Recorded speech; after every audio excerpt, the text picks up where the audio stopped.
اللهم صل وسلم وبارك على سيدنا محمد وعلى اله وصحبه وسلم. فيديو جديد النهارده ان شاء الله. الفيديو هيكون كده في كذا وصفه مع بعض هنعملها ان شاء الله. انا عندي عزومه بسيطه، فحبيت ان انا اقدم لكم الحاجات اللي هعملها بحيث ان انت ممكن تاخدي كذا فكره من العزومه ديت، وطبعا تبقى كل يوم مثلا تعملي منها وصفه او وجبه يعني للغدا. تمام. فانا اول حاجه هبدا بيها طبعا هنعمل مع بعض النهارده. هنعمل مع بعض فراخ متبله. انا هستخدم وراك، وكمان هعمل طاجن باميه صغير كده، وهعمل مكرونه بشاميل او طاجن مكرونه لسه ما قررتش يعني. تمام. وكمان هنعمل صنف حلويات حلو قوي مع بعض. انا كنت عاملاه قبل كده بس المره دي هعمله وهغير فيه كده كام حاجه. ان شاء الله الوصفات كلها تعجبكم وتنور رضاكم وتاخدوا منها افكار. اول حاجه هنبدا بيها انا هبدا بالفراخ، عشان خاطر المفروض ان الفراخ بنعملها وبنركنها على الاقل ساعتين 3. المفروض تكون متبله ومحطوطه عندنا في التلاجة قبلها بيوم، او تقعد ساعتين 3 معانا. بس انا عشان مستعجله عليها وما تبلتهاش صراحه امبارح ما قدرتش ان انا اعملها، فهعملها معاكم دلوقتي. فهبدا بيها واسيبها حوالي نص ساعه على ما اخلص كل حاجه، وهحط كل حاجه مره واحده في الفرن. طبعا الفراخ المفروض نكون ان احنا عاملين لها محلول نقع، او غسلينها كويس قوي بالجنزبيل والليمون والملح، ومنقوعه شويه حلوين قوي مع في التتبيله ديت عشان خاطر تنزل كل الزفاره اللي فيها. بعد كده المفروض ان انا بعمل لها مرتة، بس انا صراحه ما عملتلهاش. فاخدتها بقى غسلتها ونقعتها كذا مره، وعملت لها محلول النقع وصفيتها زي ما انتم شايفين كده. بعد كده جبت عندي انا مش هستخدم النهارده كبه ولا خلاط ولا اي حاجه، هستخدم كل حاجه على ايدي كده. فعندي هنا قطعت بصلايه جوليان، وفص من الثوم، وليمونه، وفلفل رومي او فلفل اخضر، فلفل حامي لو حابه. وكان عندي كده جزرايه اخر واحده فاخدتها كده قطعتها، وطماطم شرايح، وشويه من الكزبره صغيرين قوي. البهارات اللي هنكون محتاجينها طبعا الملح والفلفل اساسي. تمام.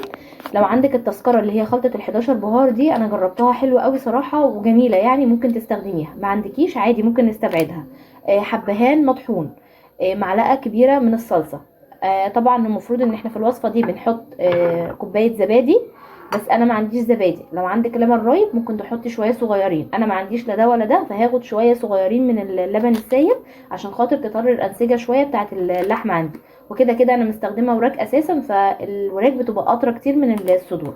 وعندي هنا معلقه زيت. تمام. وعندي بقى البهارات اللي انا هستخدمها التانية. انا هحط توم باودر وبصل باودر وجنزبيل وجوز الطيب، جوز الطيب مطحونه او انت ممكن تبشريها. وهستخدم بهارات الفراخ وهستخدم البابريكا. اي حاجه من البهارات دي مش متوفره عندك، مش موجوده، ما بتحبيهاش، عادي. الاساسي عندنا الملح والفلفل، وهنحط لو موجود بهارات الفراخ، او هتستخدمي الملح والفلفل مع خلطه ال11 بهار دي. اللي موجود عندك في الحاجات دي استخدميها. تمام. اول حاجه هبدا ان انا افضي المكونات دي كلها واعصر عليها الليمون، وارجع لكم تاني.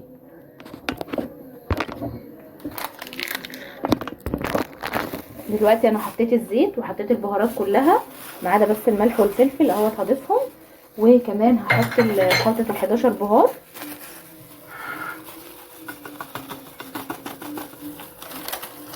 في اضافه كمان نسيت اقول لكم عليها. لو عندك صويا صوص هنحط معلقه، ما عندكيش صويا صوص هنستخدم معلقه عسل اسود او معلقه عسل نحل، اللي موجود عندك حطيه. انا هحط معلقه عسل اسود، وهنحط شويه صغيرين جدا من اللبن، مش هحط كتير يعني حطيت نص الكميه دي كده. وهنحط معلقه كده حلوه قوي من الصلصه. طبعا الحاجات دي مفروض يعني بنفركها كده فركه حلوه قوي عشان خاطر التوابل بقى تدخل في الحاجات دي كلها كده، والملح والفلفل.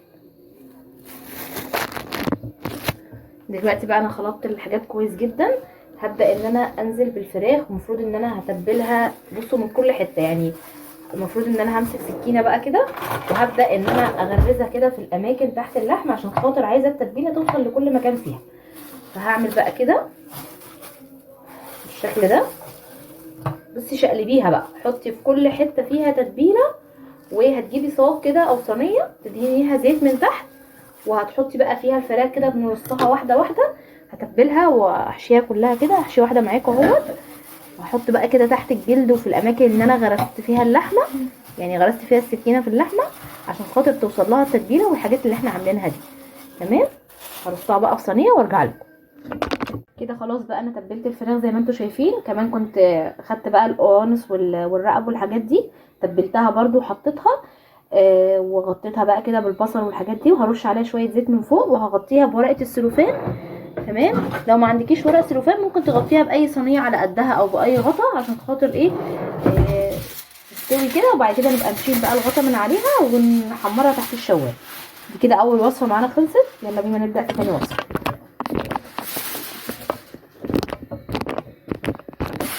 دلوقتي بقى هنبدا في الوصفه الثانيه. انا خلاص هعمل بشاميل، فسلقت المكرونه اهي وخدت الميه بتاعتها عشان خاطر خدت شويه صغيرين يعني عشان خاطر هكمل عليها لبن. تمام. ممكن ميه المكرونه وممكن شوربه. تمام. وعندي هنا اللحمه هبدا ان انا اشوحها كده افكها لحد ما تتفرج معايا. وعندي بقى بصل فرمان وفلفل اخضر كان في الفريزر عندي طلعته، وشويه جزر مبشورين او متخرطين عشان خاطر نعلي القيمه الغذائيه في اللحمه، وكمان نضاعف الكميه بتاعتها فترمي معانا يعني وتعمل معانا اكتر من حاجه. البهارات اللي هحطها عليها ملح وفلفل وقرفه وحبهان مطحون ورشه من جوز الطيب. دي الحاجات اللي انا هحطها عليها. عايزه بقى ورق لوري، عايزه وطبعا شويه بهارات لحمه برضو. عايزه تحطي رشه جنزبيل كده بقى. فكت معايا. هنضيف البصل دلوقتي بقى. هنضيف البصل. انا بقى نصيحه يعني قبل ما تبداي اي اكل كده لو هتعملي كميات ان انتي تفرمي كميه بصل محترمه كده، تقشريها وتفرميها عشان تريحي نفسك، ما تقعديش كل شويه تقشري وتفرمي الكلام ده. فانا بقى ريحت نفسي وجبت كميه بصل كده حلوه قشرتها وفرمتها في الكبه عشان خاطر استخدم منها اللي انا عايزاه. لو اتفضل معاكي حاجه يا سلام، دي احلى حاجه، حطيها في كيس وحطيها في الفريزر، ولما تيجي تعملي تتبيله، تعملي صلصه، مكرونه، اي حاجه من الحاجات دي، هتطلعي الكيس وهتنزليه على السمنه او على الزيت وهيفك معاكي في ثواني، وطعمه هيبقى حلو ومش هيبقى باين معاكي ولا اي حاجه. ولو للاطمئنان حابه ان انت عشان ما يعملش ريحه ممكن ترشي عليه رشه فلفل بسيطه خالص. تمام. دلوقتي بقى انا خلاص نزلت بالكميه اللي انا عايزاها من البصل. هبدا اشوح فيها كده. في المرحله دي بقى هضيف البهارات، هقول لكم تاني عليها: ملح وفلفل ورشه قرفه ورشه جوز الطيب وشويه من بهارات اللحمه او ال7 بهارات. لو عندك التذكره اللي هي بتاعه ال11 بهار ممكن برضو تحطي منها لو عايزه. تمام. اول بقى ما يتبل معايا كده البصل هبدا انزل ببقيه المكونات. ادي كده معانا البهارات اهي عشان خاطر ايه الحته تطلع بقى كده.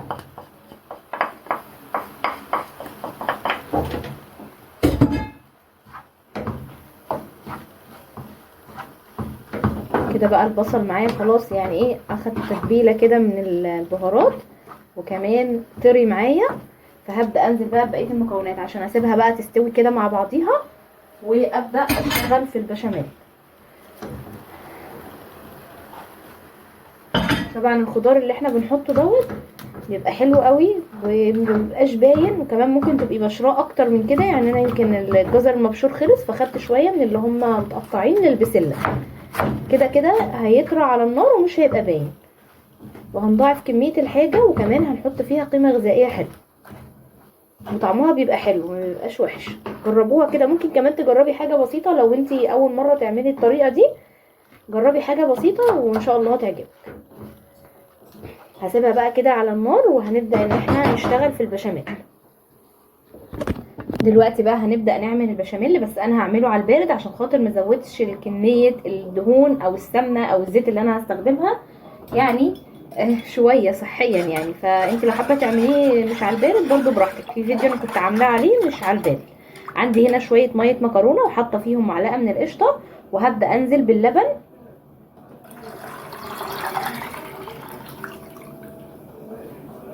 بعد كده هضيف 4 معالق كبار من الدقيق، وهبدا ان انا ادوبهم. وبعد كده هنزل بالبهارات.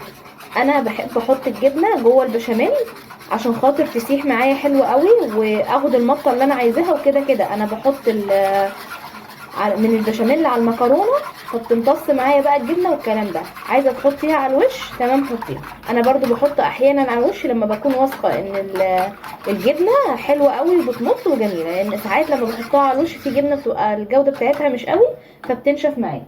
البهارات اللي انا هحطها على البشاميل عندي هنا ملح وفلفل ابيض وحاجه بسيطه جدا من الفلفل الاسود وسنه من القرفه وسنه من جوز الطيب وسنه من الحبهان. اما بالنسبه لده عندك اللي هي مرقه الخضار الفوريه ماشي، عندك مرقه دجاج ماشي، عندك مرقه لحمه تمام اللي هي المكعبات اللي بنشتريها، عندك اللي هي المرقه الفوريه اللي زي دي تمام. المتوفر عندك حطيه، ما عندكيش حاجه خالص من الحاجات دي ما تحطهاش. هخلط بقى المكونات دي كلها كده مع بعض، وهحط مكعب واحد من الزبده او معلقه من السمنه او معلقه من القشطه زي ما انا حطيت كده، وكده يبقى معانا البشاميل خفيف وصحي وما فيهوش دهون كتير. لان احنا لو عملناه على السخن المفروض ان انت لو هتحطي 4 معالق من الدقيق بتحطي قصادهم 4 معالق كبار من السمنه.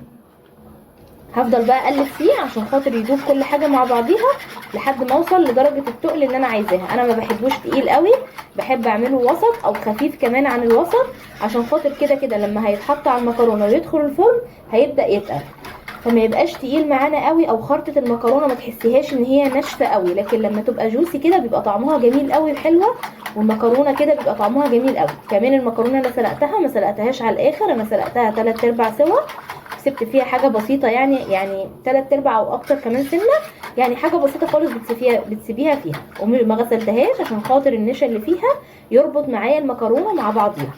تمام. هدوبها بقى كده مع بعضيها لحد ما يتقل معايا واوريكم السمك اللي انا عايزاه. دلوقتي بقى انا هبدا اضيف الجبنه. انا حطيت شويه جبنه شيدر وشويه يعني 3 مكعبات من الجبنه النستو او مثلثات يعني. تمام. المتوفره عندك حطيها، لو عندك جبنه موتزاريلا، لو عندك جبنه تركي، النوع اللي موجود عندك حطيه. بس كده بقى انا بالنسبه لي احسن يعني. الجبنه الشيدر دي لما جبتها المره دي طلعت مش حلوه، يعني بتنشف كده، ومهما انا احطها يعني بعد حتى ما افصل الشوايه ويبقى الفرن بس سخن برضو بتبقى ناشفه وما بتسحش، فعشان كده حطيتها بقى جوه هنا، هتسيح بقى مع البشاميل كده احسن كتير يعني. لو عندك نوع حلو من الجبنه الموتزاريلا ممكن تحطيها على الوش بعد ما المكرونه تستوي كده، قبل ما تحطيها تحت الشوايه حطيها، هتسيح معاكي وهتتحمر وشكلها يبقى حلو.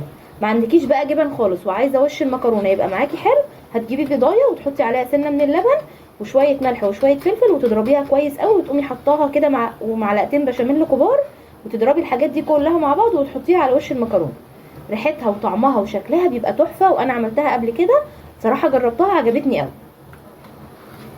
وبالنسبه لنا كده البشاميل طبعا اوفر واحسن وصحي كمان. التذكره اللي احنا كنا بنشتريها كانت ب5 جنيه، دلوقتي مش عارفه بكام. ما عادش بجيبها لان بقيت بعمل بقى من الدقيق من عندي وبضيف البهارات. انا كده كده بجيب كل البهارات، وكده كده اساسا البهارات اللي انا بحطها هم اللي بيحطوها في التذكره، فانت احسن لك واوفر لك ان انت تعمليه كده بالشكل ده. هيبدا بقى يتقل معايا، وعندي هنا خلاص اللحمه خلاص قربت تخلص اهي، وهنعمل بقى الخلطه كلها كده مع بعض عشان ندخل الحاجه كلها الفرن مره واحده. كده بقى البشاميل خلص معايا. بصوا ده التقل اللي انا بقول لكم عليه، كده بيبقى حلو قوي، والمكرونه بتبقى طريه كده يعني جوسي خالص، طعمها بيبقى جميل. البشاميل ما بينشفش معاكي لما يدخل الفرن، وكده كده اصلا المكرونه احنا مش شاطفينها، فالنشا اللي فيها كفيل ان هو يخلي الخلطه سميكه. تمام. دلوقتي بقى هنبدا نخلط المكونات كلها مع بعضيها، يلا بينا.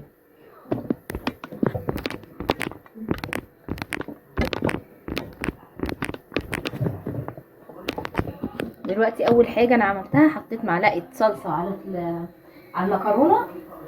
معلقه الصلصه دي بتخليها حمراء وحلوه قوي. تمام. هضيف كمان شويه كده حلوين من البشاميل، يعني ممكن نص الكميه، وهبدا اقلب المكرونه كده مع بعضيها عشان خاطر تتشرب من البشاميل ده كله وتفك معايا، لان هي سلقتها وركنتها فمسكت ببعضيها عشان انا مش هطفتهاش. وكمان الصلصه بقى كده تختلط معاها. بصوا فكت بسهوله ازاي، لان البشاميل اساسا سخن جدا.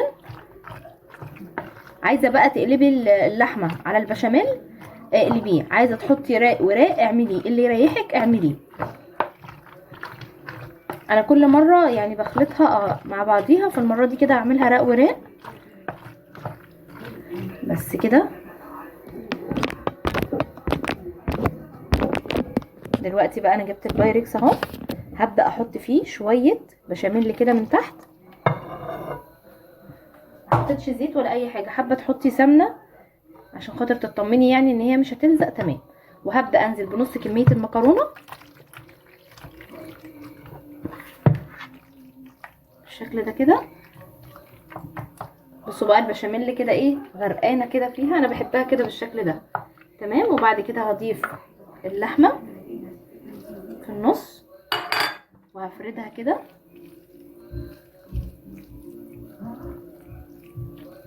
بعد كده هنزل بالكميه التانية من المكرونه. بعد كده بقى هنغطي وشها بالبشاميل اللي فاضل. بصوا بقى البشاميل اللي اختلط مع المكرونه مع الجبنه اللي احنا حطيناها. في الوقت ده كده انا ما بحتاجش بقى ان انا احط عليها جبنه من فوق. تمام كده بقى البايركس جاهز معانا. دلوقتي بقى طاجن المكرونه خلاص خلص معايا، المكرونه بشاميل هحطها برده في الفرن. لسه ما شغلتش الفرن لحد بقى ما اعمل الحاجتين التانيين كمان اللي انا هعملهم عشان نحط كل حاجه مره واحده. الوصفه اللي بعد كده هنعمل مع بعض طاجن باميه طعمه خطير ان شاء الله يعجبكم. انا بعمل الباميه دايما بعملها بالثوم، ما بعملهاش بالبصل، بس المره دي حبيت اعملها بالبصل لان ضايفه عليها كده ايه قطعه من اللحمه، فحابه برضو ان انا ايه اغير شويه، يعني مش كل مره بالثوم يبقى هي بالثوم. تمام. فعندي هنا معلقه من السمنه هبدا ان انا اسيحها. طبعا الفخار انا حاطه تحتيه اللي هي الشياطه عشان خاطر ما ينفعش ان انا لامس النار على طول ليه. تمام يعني للامان. اول حاجه بقى بعد ما السمنه تسيح هبدا انزل كده بالبصل المفروم. طبعا هو بيطول شويه لما بنستخدم الفخار عن ان انت تستخدمي حاجه تانية. ممكن بقى لو انت مستعجله برضو تستخدميها مثلا في حله او في طاسه، وبعد كده لما تخلصي بتقلبي كل حاجه في الفخار وبتدخليه الفرن. فانا بقى هحمر البصلايه كده لحد ما تدبل شويه وبعد كده ارجع لكم تاني. دلوقتي بقى البصله معايا دبلت شويه اهي. كان عندي قطعه لحمه كده في الفريزر اخدتها قطعتها حتت صغيره كده بالشكل ده، وهبدأ بقى احطها عشان تدي كده طعم للحمة لان هي فيها نسبة دهون تدي طعم للبامية مش للحمة معلش. تمام. وهبدأ كده اقلبها بقى، هفضل اشوح فيها كده لحد ما تتشوح معايا حلو قوي. وبعد ما تتشوح معايا انا هرش لها شوية فلفل كده، فلفل اسود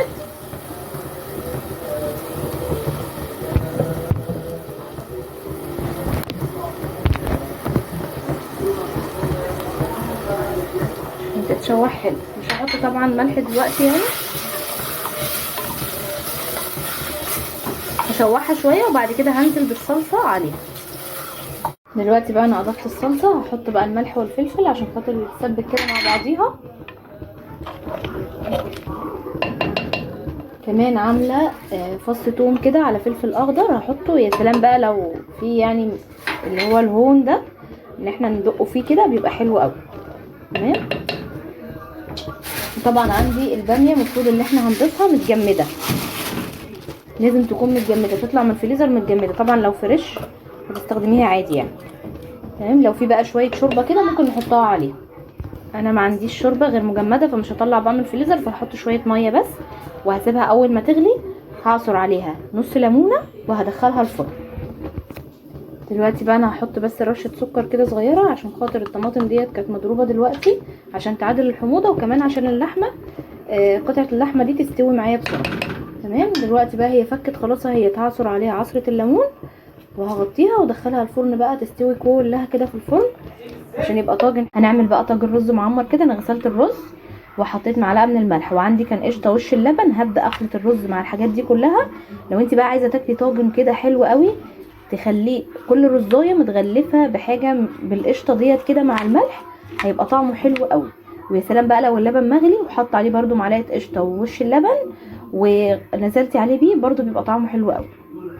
دلوقتي بقى انا غلفت الرز اهوت بالقشطه، هبدا انزل بقى باللبن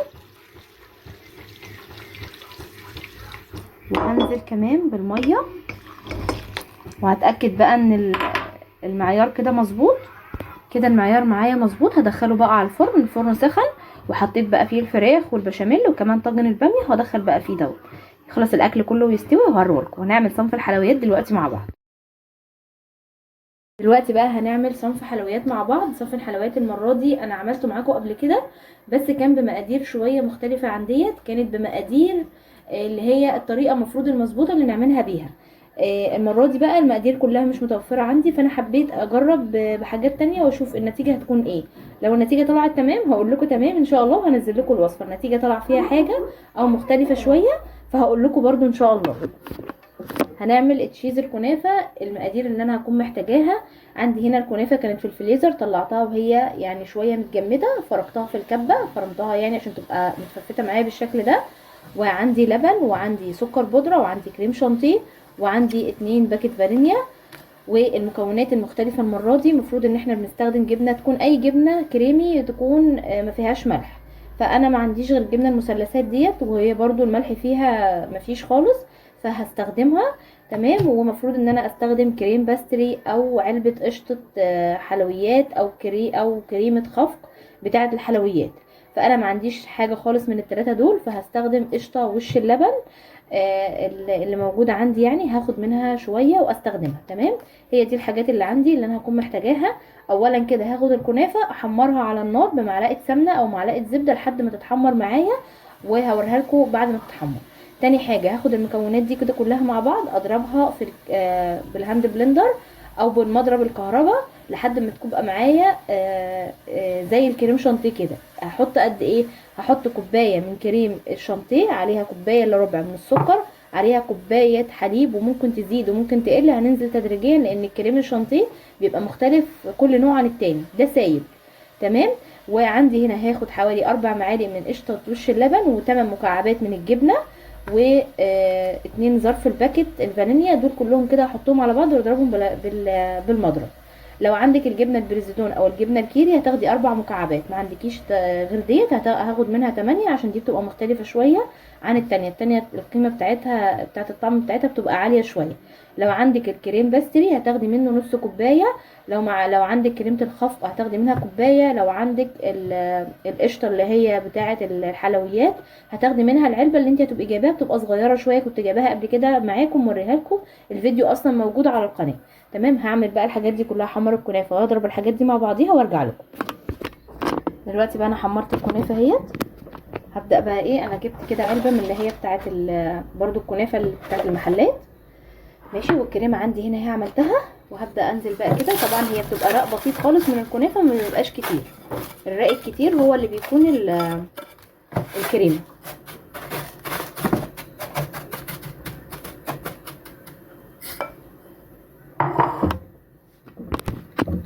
بصوا، هاخد بس نقطه كده، نقط بسيطه خالص من العسل كده هرشها عليها، حاجه بسيطه يعني مش كتير.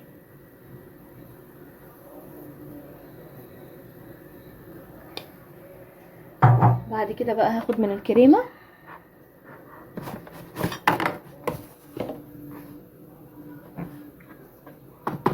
وهساوي بقى الوش كله كده بيها.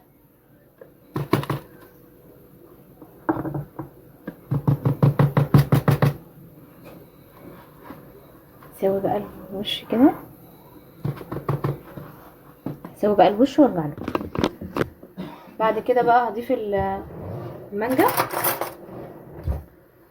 وبقى التشكيله اللي فوق دي الحاجه اللي انت حابه تحطيها حطيها، المتوفر عندك يعني، شوكليت ابيض، شوكليت غامق، مانجا، فراوله، موجود يعني عندك حطيه. وعندي هنا شوكليت، انا هبشرها عشان انا ايه حاولت اسيحها مسحتش، مستعجله فعايزه ابشرها.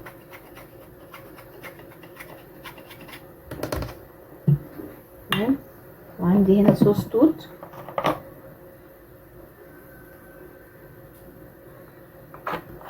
صوص كراميل،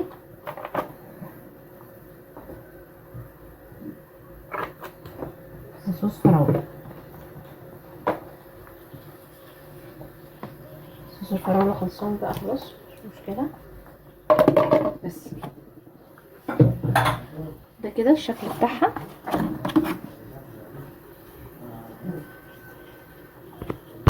كده بقى خلصنا الاكل خلاص، ده كده الشكل النهائي ليه، البشاميل. بس انا عشان سخنه شويه فما طلعتش خرط عشان اقعد مستعجله يعني. وهنا بقى الرز اهو المعمر والفراخ وطاجن الباميه والمخلل. اتمنى يا رب يكون الفيديو عجبكم، ما تنسوش تحطوا لايك واشوفكم في فيديو جديد ان شاء الله. مع السلامه.